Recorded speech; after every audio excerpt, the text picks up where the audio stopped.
think one of the commonest mistakes I've seen. We have a lot of doctors, nurses, NHS staff that work with us that are immigrants. They say my Mm, bank said, "Come and talk to us, and we'll give you a mortgage." I said, mm. Don't, don't do that." Because if you go to your bank, it's like you go to a shop that sells pasty, or let's just say a shop that sells what's your favorite food, Yams? Um, Oh, jollof rice, please. Jollof rice, yeah. Oh, jollof rice is really nice, especially the Nigerian jollof rice. Let's go there. Don't go Let's there. not go there. Ghanaians All are right, going to all come for you. right. Let's say you go to a shop that sells only jollof rice. That's all. If you wanted to eat something light, jollof rice. You wanted to eat something spicy, jollof rice. You wanted to eat something bland, jollof rice. That's only what they've got. So your bank is not going to be like a supermarket that's going to say, "Oh, we've got like different things. We've got different options on the menu." It's not going to be a restaurant with many options. So we tend to say, go to a mortgage advisor, an independent mortgage advisor who Mm. has access to the whole market. Then they can say, "Okay, we're looking at the whole market and we're looking at you as an individual, your circumstances, your visa is on tier 2, you've got this amount of mortgage, these are the options you have." Hello, welcome back to my YouTube channel. This is part 2 on financial insight for immigrants with Dr. ND, the money wise doctor himself. We've had a part 1, so if you've missed that bit, you need to go and watch that. Dr. ND has given us lots of nuggets about how to be free financially. Watch out for some wonderful acronyms. Watch out for automated. I'm giving you clues of things you need to pick up from that first video. It's really, really, really been impactful. From the first video, where we stopped was where we were talking about the resources and the programs available to immigrants to help them with ownership in the UK. That's exactly where we stop. So Dr. ND is a UK-based GP. He's a financial consultant and he's the founder of MoneyWise Doctor. And he's been talking to us today about insights for financial freedom for immigrants, or financial insights for immigrants in the UK, and we've been loving it here on this channel. So subscribe, share, and like, and head on to his website to download the free books, and then you get free newsletters for your financial freedom. I am subscribed to those new newsletters, and they are so, so, so wonderful. I read them every time they come in. So head on to his website. I'm going to put his website link in the description below. So before we continue with part 2, I just want to do a quick icebreaker with Dr. ND. He didn't see this coming. So I've got questions 1 to 22. Can you pick any random number and we would shake you up a bit? I love icebreakers. I really love Okay, icebreakers. come on. I'm just going to go straight for the middle. I'll go for 12. 12. Let's Yes. go.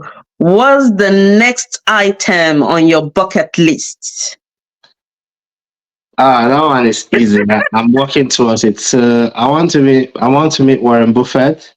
So Ooh. Warren Buffett, in case I'm sure you probably know, but just in case you're audience, if you don't know, Warren Buffett is a legendary investor. He's influenced me quite a bit since I started investing in the stock market as a teenager. So I want to meet him. My only prayer is that he stays alive till I meet him, because I think he's in Oh, his 90s now. So wow. hopefully next year in May, I should be in Omaha, Nebraska. Wow. Yeah, for a shareholders meeting, and meeting him or just being in the same room with him is going to be quite a big one for me. So my bucket list is not to climb Mount Kilimanjaro or Bugatti, but Warren Buffett, his philosophy on life, not just an investment, has been quite influential for me. So yes, Oh. that would be one. If by any chance of luck he stumbles on this YouTube video, what would you like to say to him before you meet him next year, May? Well, I don't know if he's going to stumble into it, but you never can tell. Yeah, Mm-hmm. I don't know if Warren Buffett knows how to use a smartphone. But I'll say to him, thank you for sharing your knowledge. Thank you for keeping it real. And his wisdom as the sage of Omaha has been very useful for me as an investor. Yeah. Wow, great. Let's go for one more before Okay. we Okay. continue. I'm Okay. loving this. Yeah. What number? Well, I'll be brave and say 22. Wow. Okay. What's the worst job you ever had? Worst job. Again, an easy one. I think when I first came to the UK, for the first year, I didn't work at all because I thought I had a bit of money saved up. Then the exchange rate went down so bad that after 12 Ooh. months of not working and paying significant bills and paying for my medical licensing exam, I went to work in a factory. Wow. So yeah, I worked in the factory. I saw a lot of master's, PhD students working in that factory. Sure. I didn't know what I was doing there. Everybody working there had been working there for at least 12 months. So I was the new guy. And so I was just there messing up the production line, being slow. I'm not going to say the name of the factory, but it was in Nottingham. I think I Yeah. did it for 2 weeks and realized it wasn't for me. And I was fortunate enough to find another work to do coding in a GP surgery before I got Oh, my that's good. medical license. So Oh, wow. it was a good experience because it showed me the other side of life. And I Yeah. met people who had been working there for 22 years, and that was their whole life and their future. Yeah. Yes, Yeah. I can't think Yeah. of the worst job. I worked in a warehouse as well. You know, at the end of your masters, when Yeah, you have that more than 20 hours, you're like, yes, finally, I'm yes, free. yes, I yes. can do anything. Yeah, I think it was a warehouse, was it contract manufacturing something? I mean, Yeah. if you started from there and that's where you are, it's fine. But if you started from there and you find a way to get onto something else, yeah, that's fine. So, but that helped me to see the other side. That is not the ivory tower in the university. It's not medicine. It's not Yeah. high flying entrepreneurship. So, yeah. Oh wow, good, good, good. I really enjoyed this icebreaker. So let's continue. So we're back to talking about financial insights for immigrants in the UK, and Dr. ND has been giving us loads of nuggets. And like I said previously in part one, we finished on talking about resources and programs available for immigrants to help with home ownership in the UK. We've also talked about, how to build your credit score, but I wanted us I would like you to emphasize a bit on that of what is the key requirement for obtaining a mortgage, the key requirements. What do you Okay. think that is? Um, if we break it down to make it as simple as possible, obviously the first episode we talked about things like why not having a good credit won't work, and I talked about the whole borrow me your camera. Yeah. And all that. So I'll say the key requirements. One is if you're breaking it down, so one is to have a deposit. Yeah, obviously, if you want to get a mortgage, gone are those days of 0% deposit. I mean, there's still one bank in the UK. We wrote about it in our blog a few months ago. I think that was Kipton Bank. They were happy to give zero deposit mortgages. But Wow. yeah, they were happy to do that, but they had to see a rental history that you've been paying your rent for the past 12 months. So it's not like 2007, 2008, before the global financial crisis, where people were buying one mortgage without deposit. So nowadays, you need to have a deposit. And we tend to say the more the deposit, the better. If you can get 10%, 15%, 20%, 25%, I've seen people with 30% deposit. But the more the deposit, the better because it's like you're cooking a pot of soup, right? So Mm, the different ingredients in the right mix. So deposit is one. Two is a credit history. mm-hmm. If you notice, I didn't say credit score. Yeah. Credit score is part of a credit history. So your you need to have a good credit score, have a good credit history. That means that you're paying your bills on time. You don't have an outstanding court CCJ against you. You're not using too much of your credit card and all that. You're not sort of like opening bank accounts every 2 months and all that. So that's the second thing. So one is your deposit, two, your credit history. Three, hopefully you found a house to buy. They're not going to give you the mortgage without the house. You found the house. It might not have the house already agreed upon, but you can get an agreement in principle, which is also Mm-hmm. a concept where the bank or the lender is saying, we're going to give you this money based on these conditions. It's just an agreement in principle. We are shaking hands on it, but it's only when you now get the house and everything comes down to the contract to look at it properly. So Yeah. these are three main things. The fourth thing is not compulsory, but I think is really quite important, is to have Mm. the right mortgage advisor. Yeah. I think one of the commonest mistakes I've seen, we have a lot of doctors, nurses, NHS staff that work with us that are immigrants. They say, my Mm. bank said, come and talk to us and we'll give you a mortgage. I said, Mm. don't, don't do that. Because if you go to your bank, it's like you go to a shop that sells pasty, or let's just say a shop that sells, what's your favorite food, Yams? Um, Oh, jollof rice, please. Jollof rice, yeah. Ah, jollof rice is really nice, especially the Nigerian jollof rice. Let's go there. Don't go It's there. so good. Ghanaians are going to Alright, come for you. fine. Let's say you go to a shop that sells only jollof rice. That's all. If you wanted to eat something light, jollof rice. You wanted to eat something spicy, jollof rice. You wanted to eat something bland, jollof rice. That's only what they've got. So your bank is not going to be like a supermarket that's going to say, "Oh, we've got like different things. We've got different options on the menu." It's not going to be a restaurant with many options. So we tend to say, get a mortgage advisor, an independent mortgage advisor who Mm. have access to the whole market. Then they can say, okay, we're looking at the whole market and we're looking at you as an individual, your circumstances, your visa is on tier two, you've got this amount of mortgage, these are the options you have, and then let's find the best option among those options. So that's the fourth thing. So if I run over it again, is one, you need to have some deposit set up. Two, Deposit, you yeah. need to have a decent credit. Credit Three, history, yeah.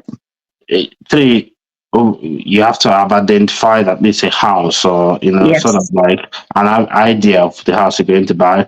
And four, Mm-hmm. a good independent mortgage advisor that Yeah. knows what they're doing can help you down that path. I Yeah. think there are many other little things, but if you get these four big ones right, I think Yeah. you're going to be fine most of the Yeah. time. Yeah. Yeah. Yeah. You did mention agreement in principle as well. Absolutely. So Yeah. agreement in principle is just like shaking hands, isn't it? Yeah. Yeah. So, Yeah. and that a lot of times people say, oh, it's not a big deal. You can actually get one from any bank. For instance, if you go Mm-hmm. online to any bank website, you can fill Mm-hmm. out, I want to get mortgage, fill out the amount of money you need, the house you're trying to buy. Even if you've not decided the house, you've got an idea of the house. You've already gone to websites like Rightmove, Mm-hmm. .co.uk, Zoopla, found the average range of those houses, the cost of it. Now you can go to the bank, fill out online agreement in principle, and get the agreement in principle. So that Mm-hmm. shows a seller that you are a serious buyer. If you're talking about Mm-hmm. buying a house, say, okay, if we decide to sell this house, you've got the agreement in principle, meaning that you're going to have the funds to buy the house. And one thing most people don't realize that the agreement in principle, if you get it from bank A, it doesn't mean you're going to eventually get your mortgage from bank A. You might still go ahead and end up getting your mortgage from bank B or bank C. But that agreement in principle, if you get it, then it's easier to sort of proceed. But again, a good mortgage advisor can help you sort out agreement in principle and all that. Yeah. Wow, that's good. Nuggets, nuggets. We're getting it all from Dr. ND. So yeah, we've got like 5 things you need to do, key requirements for you to buy a house, or sorry, for you to obtain a mortgage in the UK as an immigrant. We've also talked about the big elephant in the room in our first video, which Yes, is a very big requirement, which is what type of visa are you on? That exactly. will go a long way to determine who can give you a mortgage. So, what would be that one advice you would give immigrants who are trying to understand, the UK's housing market and decide where to buy their first home? What would be that advice to give an immigrant that maybe have a deposit already? Maybe they are thinking about it.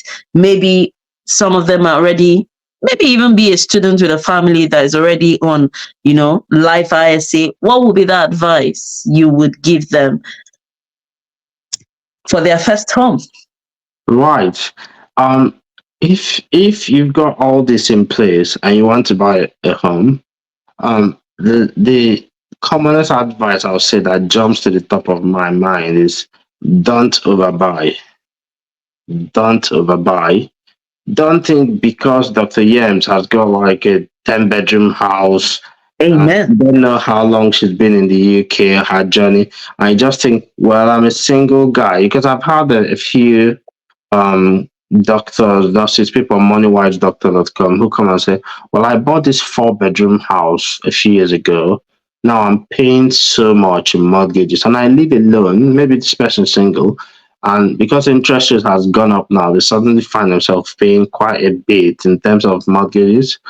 And I thought, well, why? What was the plan when you were buying 4 bedroom? Were you planning to do an Airbnb or something? So I'll say it's better to buy a smaller house and then go up to a bigger house later if you need. So if I were to give one simple advice, I'll say don't overbuy. And how do you know you're overbuying? If you find out that making your monthly mortgage payments is going to be a stretch for you, if you're going to need to obviously borrow money again to pay money that you're borrowing, that means that's not a good idea. A good place to start is to buy a house where the mortgage payments might be at about the rent you're paying, or a bit less or a bit more. So I'll say, if, for instance, let's say a newly married couple, I remember when we were going to buy, so I was getting ready to get married at about the same time I was trying to buy my first house. And I was thinking, oh, yeah, I like this 3 bedroom. And a friend advised me to say, if you find a really good 2 bedroom, because my first house was a 2 bedroom and now it's a rental property. I said, a 2 bedroom, a couple, what do you need more than that for? I mean, if you're in that 2 bedroom, you said, oh, yeah, maybe in a year or two, might have a baby. Yeah, baby has a baby room. And if there's a visitor, you can move the baby to your room and the visitor. And this was very good advice. And it meant that, okay, since then, we've moved a couple of times and I still have one baby now who is sort of like the boss. But well, he's not the boss. But at the end of the day, I'll say if you're an immigrant, don't fall into the trap. I mean, there are so many other things we could say, but that particular one, don't fall into the trap of overbuying. Make sure that you do what I call a stress test. You say, if interest rate, I know at some point in this country, not very long ago, you remember that Dr. Yams interest rate was 0.1% and people were No. getting mortgage 2. When I bought my first house, I was on tier two. I'd been on that tier two for less than a year. And so I got the worst interest rate then, which was around 2.09%. And people are like, why didn't you wait? You could have gotten a better rate. And some of those people that were saying that they were now buying Wait. the houses now at 5.2%. So Yeah. I would say always think, what is the worst thing that can happen? I'm buying this house and the payment is looking affordable, but what if interest rate doubles? And that's a question. You don't have to be a mass guru. Use your mortgage advisor, ask them to do that stress test. In case people don't know, in the UK, interest rates.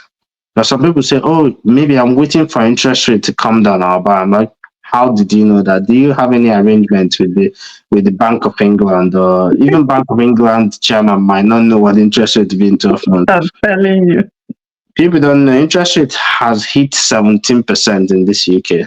Because I like Mm. financial history. So in the 70s, interest rate at some point was 17.9. So while it has Wow. gotten down to 0.1 on some instances, it could go further. So I'll say if you're going to buy a house, be very careful and thoughtful about it. Don't overbuy. Just make sure that whatever you're buying, you can afford to make the payments. And of course, if later you need to buy a bigger house and you're comfortable, then by that time you have actually even built equity. So by the time I was going to buy the next house, I was able to cash out some money from the existing house from equity Mm. and to retain a good equity inside it to apply to part of the deposit. So don't overbuy. Oh, good. Wow, that's a very wonderful advice. I know we've been talking mortgage, mortgage, mortgage, mortgage. Dr. Andy, can you tell us what are the types of mortgages we have in the UK and what are their advantages and disadvantages? And also, kindly chip in for our wonderful Muslim audience because I know with religion for Muslims, they don't take interest. So, what kind of mortgage can they take as well? I don't know if that comes under a type of mortgage or so. Thank you. Yeah, that's marvelous. Thank you for bringing that up. I think that's really quite important as well. So different types of mortgage, it varies really, but understanding them is key. One, I'll say one, there's a fixed rate mortgage. So the name itself explains itself. It's Yeah. fixed. So that means that whatever you agreed to be paying, let's say you did Mhm. it for 2 years or 3 years or 5 years, is Yeah. going to remain fixed. There are no surprises. For instance, if you were one of the lucky ones that you did a 5 year fixed rate when the interest rate was Mm. 1%, 1.2%, and now interest rate went up to almost 6%, it's fixed. You're going to continue paying the same amount. It's for your own benefit until Mm. that fixed rate period finishes. So a Yeah. fixed rate mortgage, one of the advantages is the assurance of knowing exactly what your monthly payments are, no surprises. Yeah. um, there is a disadvantage, obviously. That means that Mhm. if interest rates go down, you not benefit from it. You still have to keep paying. And I know with Mm. the current interest rate market, people are not thinking of that. But when interest rates was, people are thinking, oh yeah, maybe interest rate might go down. So I don't want to fix for 5 years. Or again, I'll say, how are you sure? So that's Mm. fixed rate is number one, and that's the one Yeah. I tend to suggest. It's a good idea for someone who is new, and Mhm. yeah, so that you don't get into sudden financial hardship if things worsen. But then there are Mhm. other options. There's variable rate mortgage, and Mhm. I've been on variable rate. I've been on fixed rate in the past. So when I was trying to move from, I had when we were living in a particular house, I knew we were going to move. I was planning to change it to a buy to let. I knew that, okay, I wanted to stay on variable. The variable rate mortgage actually can change at any time with interest rate Mhm. changing. Mhm. The thing is that if interest rate goes down, you can benefit from it as well. Most Yeah. times, fixed rate mortgages, there's usually a penalty if you break it. They might say some banks can charge you up to 2 to 3% of the outstanding mortgage if you Mhm. decide I want to pay it off, or I want to end this mortgage, or if you go above an allowed amount. I Mm. think some banks will charge 1%. It does vary. So that's one of that Mhm. thing with fixed rate mortgage. But for variable rate, most times you are quite flexible. You can decide to just move and change it. So that's number Mm. two type. So we've talked about the fixed rate mortgage and we talked about the Mhm. variable rate. Now there's a third one we call tracker mortgage. So the tracker mortgage basically follows the Bank of England interest rates. So it just if Mhm. it goes up, it follows it up. If it goes down, it follows it down. So that's the tracker mortgage. But again, like the variable mortgage is unpredictable. Mm. If you had told some people 2 years ago that the interest rate will be where it is now, I know. they'll say it's not possible. Mm. Yeah, so these are the three common types. I mean, there might be everything in between, but these are sort of like the three broad classes. Now I'm not an expert on Muslim finance, but Yeah. because we have a lot of our readers on moneywise.com, are doctors who are Muslims. And quite a few of them are from different countries, Pakistan, Nigeria, different areas. So this is Mm, something that comes up. And there are a few things that we found that people have done in the past that they found useful. mm. One, some people have been able to get financing from um, they call them it's a Sharia bank or something. There's some Okay. sort of like Islamic finance organizations who are able to finance without adding the interest. Mm, Obviously, that arrangement is very different from the traditional mortgage system in the UK. yeah. I know there was Jais Bank, which was one of them. Mm-hmm. I've seen an instance where someone actually just saved money, saved a lot of money, waited 10 years and bought a smaller house. That Wow. again might be much harder because one of the advantages obviously of buying with a mortgage is that you're getting leverage. Mm, So yeah, I don't think we'll have time to go into what leverage can do for you. But mm, again, at the end of the day, you have to stay true to your convictions and religion, and based on Sharia law, I don't think. And again, I've spoken to different sets of Muslims who had different interpretation of this. I've spoken to those who's like, no, it's fine, and then I've spoken to mm. people who said, no, it's not fine.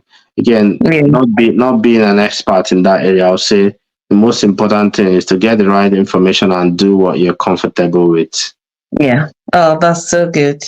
Yep, yep, yep, yep. So that is very wonderful. So that those are the different types of mortgages. And then if you wanted to negotiate mortgages, would it be your um advisor, or would you be able to negotiate interest? Is it possible now that interest rates are high and all of that? Is it possible to be able to negotiate this? Would you be able to do that personally, or it will be done by your advisor? I think negotiating mortgages might be tricky if you're not using Mm, an advisor. Think of it this way, rather than think of it like the flea market where you can negotiate. Think of it like a supermarket where you can go in and see different prices and now decide, I don't want this one, I want this one. This one is better for me. And who will help you shop is most likely your advisor. If you've got an advisor that has access to the whole market, then mm, what you could do would be to say, this bank has this rate, but they charge so and so amount for a fee. Then they can show you mm, this other bank can give you 5 years. This other mm. bank can give you this other bank has the best rate, but they're not going to deal with you because you're on tier two. So Yeah. basically, what I thought you'll not be able to negotiate directly with your banks, but what your advisor could do for you would be to assess the whole market and then based on your needs and your specific circumstances could then bring up a list for you to say, okay, they might bring a list of three or four because I think today I received one for one of Mm. our properties, and they'll say, okay, these are the banks, these are the options, because then they've done the work. But you will not be able to really go and say to the banks to say, can you take a few, basis A points few on this pounds one? off. Okay, well, this has been a very wonderful interview. Lastly, as we begin to, close the curtain, what factors should immigrants consider when deciding to, rent or buy? I know we've talked a lot about buying. This, video has been all about, Yeah. financial insights for immigrants. We've gone from how to be financially free to housing to mortgage. This is, I know we can't talk about everything in this video, but we're just trying to touch on a lot of points. So what do you think immigrants should consider when trying to say rent or buy? A student that's thinking of renting or buying, a professional, a family, because our channel is all about giving information to immigrants who are settling in the UK. So what factors should they be considering? Right. Okay. That I think that's a key question. Again, unfortunately, we're limited by time, but these are really I Yeah. think we are dealing with the main key things. Yes. One, if you're planning to move, for instance, you're doing a master's, you might move from this place. it might not be a good idea to buy a house there just because you know that if you move, then each time you move, it costs a bit of money. You might now need to find a tenant, or you might not be able to find it, whatever is the case. So I'll say, um, before you decide whether you're going to buy, it might be best to rent at first. Um, Even when I moved, when I was going to buy my first place, I moved there and then I lived somewhere in that area for 6 months. Then I understood the area, so it might be a good idea to start from renting till you understand. That's why the book on our website, the free book, is called from renting to buying. So Mhm. we tend to think, oh, it's good to start first from renting, then buy. Then number two thing will be, if your finances are not yet in order. By this I mean, just like we said in the first video and now here, if your deposit is not there and your credit is still not in good shape, because I've got friends who are like very senior doctors, but while they might have a high income, but due to some financial, I would say, miscalculations in the past, or maybe some financial missteps, they haven't got like the best credit. So they've decided to rent. Meanwhile, while they try to put things in order, because it can actually improve your credit score, and that's another topic altogether, which we've dealt with in the past. Mhm. But again, some people can decide, oh, my credit is not in the best place. I'm going to wait till I improve it. Three, you might be on a visa type that doesn't allow you, but just like you, MBC, you probably be on tier four, then you switch to tier two. So Yes. now you're likely a citizen just like me. So you get a better deal. So for instance, if you're on tier four, you know, like I'm going to switch to tier two in the next couple of months. So it might be better to wait and just see if you're in the best place. Yeah, so these are things I think you consider. Most time I'll say renting sometimes also, and this is a very big different discussion altogether. Renting might be more cost effective for someone who knows where to invest their money and get a better Mm. return. For instance, if you feel that rather than going to buy a house, I could rent and then take that extra money and invest it in the stock market or in my friend's business, who knows what he's doing. Not some wild crypto scam or MMM. Yeah, but if you feel you can get a better return or you have your own business, then it might not be a good idea to tie down so much amount of money in a down payment. But Mm. I'll say even when you do that, still be very careful because you might think I'm going to rent. But when you're renting, there's sometimes not much security because, as happened in my case, which is a different story, even while I was a landlord and I moved to a different city and rented, suddenly the landlord decided to sell the house and refused to sell it to me. And I didn't want to move my family, so I had to eventually buy a house quickly in that new city.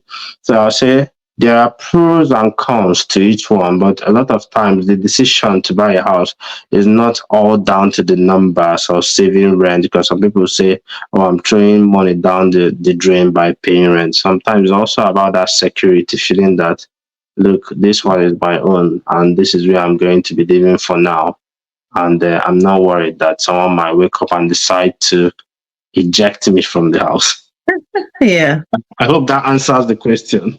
Yes, it's so good. What just came to mind is, we're talking about buying, we're talking about, and I know there are students watching there are professionals there, and I just want to encourage someone out there that, Dr. Andy and myself, we came into the UK as students, we're Yeah. talking about house buying and all of that now, but this is all a way of, passing information across because these are information that we don't know about when we came into this country, which is, the main reason for this channel is to be able to give immigrants that information, the information you need. So even as a student, go and open a live ISA.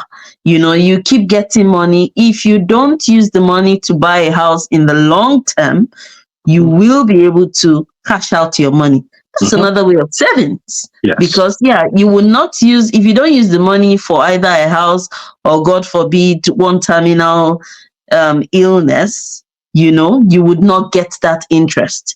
But it's a wonderful way of saving. You just see your money increasing as you put it. So I want to encourage the students out there, don't say, oh, this video is not for me. And I hope you've been watching, because there's a lot of information. Dr. Andy, he came in to do his master's as a doctor, transitioned into the UK workforce, and now he's a landlord. He has so many houses, and I trust God I'll get there someday too, by the grace of God. And here we are today. So it's been a wonderful session with Dr. Andy. We are so grateful. Lots and lots of nuggets in this video. If you've not watched the part 1, go and watch it. There are 2 books that are free on Dr. Andy's website, and I'll put a link in the description. One is From Buying to Renting, and the other one is Doctor's Dilemma, a life insurance policy. That's correct. Yeah. So yeah, I downloaded them. I'm not read Doctor's Dilemma, but I'm reading the other one. Yes. Yeah, there are also more on the way. Yes, so that's the author talking. There is more coming, so start reading. So thank you very much, Dr. Andy. He had his financial consultant hat on today, and we are going to bring him back. We're telling him now, Thank you so much, Dr. Andy. We've had a wonderful, wonderful time. I hope you watch this video to the end. Like, subscribe, and share this information with loved ones, with other immigrants. Everyone needs to hear this. And go to Dr. Andy's website, MoneyWise Doctor. He's starting a YouTube channel soon, so watch out for that as well. You are not too young, you are not too small, you are not limited by your visa at all to get to where Dr. Andy is today. And you can even do greater, by the grace of God. So like he said in the first video, life does not start at 40 with Life ISA. Life does not start at 40. Life starts from 18, because once you are 40, you can't register for Life ISA. So get out there. If you need more information, connect with Dr. Andy on LinkedIn, go to his website, read his blog post, and comment here in this session. It's been wonderful. Thank you so much, Dr. Andy. We are so grateful. Thank you for having me. Welcome. All right, do you have any closing remarks or any last few words you want to drop? Why is that? It's just basically the same thing as we said earlier on. The more it's important to get the right information, speak to the right people. I've been very fortunate in the UK to get the right information, and I always look for the right information. I'll pay if I have to. So look out for the right information, and a lot of time people are always happy to share, even for free. A lot of the content they are putting out is for free. Everything on moneywise.com is for free. So getting the right information is really important at every stage. So yeah, that's why I'm subscribed to your channel and I keep checking. Oh yes, join the No Limits gang. Thank you very much, Dr. Andy. Subscribe, like, share. God bless you. No limits. See you in my next video. Thank you. Bye. Bye, Doc. Thanks.